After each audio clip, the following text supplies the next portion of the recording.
really proud of this football team coming on the road, getting a road victory against a team that's playing extremely well and extremely confident, was playing for a chance to represent our side in the Mountain West Championship. And, we talked starting on Monday, talked about we got to finish. We got to finish. We said it last week, finishing at home, but we got to finish what we started out to do. And talked about starting strong, staying strong throughout the whole game, and finishing strong. And I thought we started strong with the interception and then the quick touchdown. We stayed strong through some adversity. We obviously had some defensively. They were hurting us on the outside perimeter runs, the load option and the counters and the speed sweeps.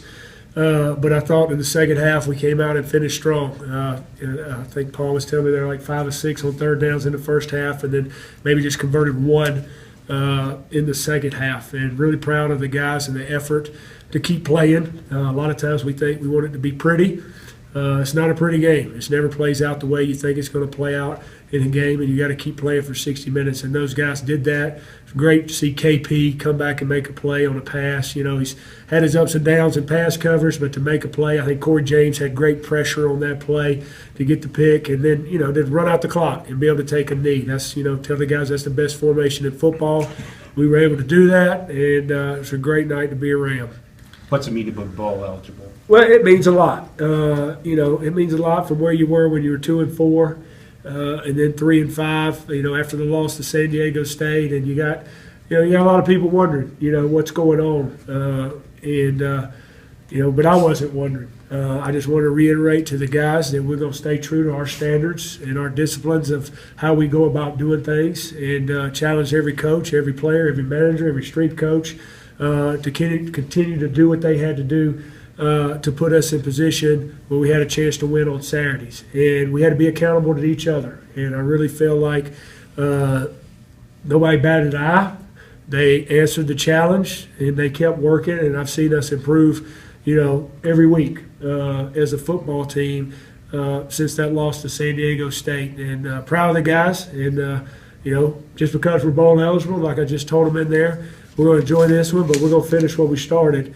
And that's try to improve this week and get ready to play on the road and try to get another conference win on the road. This team has obviously improved the second half of the season, but do you feel like you guys as a coaching staff have grown up a lot in the past few weeks? Yeah, the more you work together with someone, the more continuity and comfort zone you have with guys.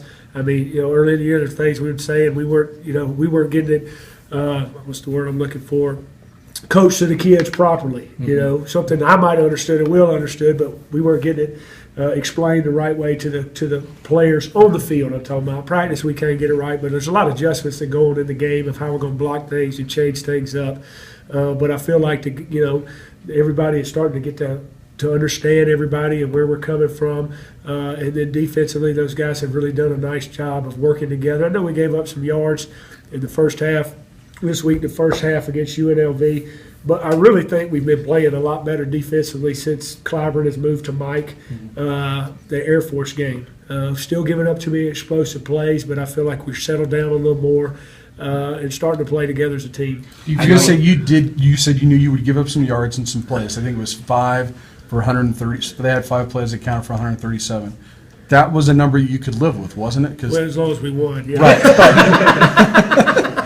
But it wasn't anything, they blew out like a 60-yard run, a 74-yard run. And they were, you don't want to give up any explosive plays, but that's how their offense has lived all year.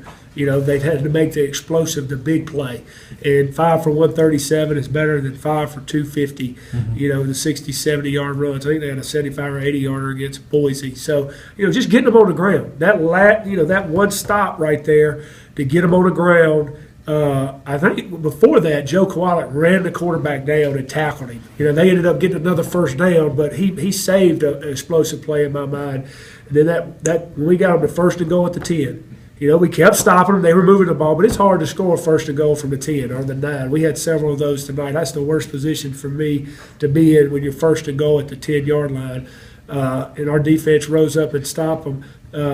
Jake Slinger's in there, Trent's down, and he comes in there and makes a couple stops, and then DeAndre with his great effort.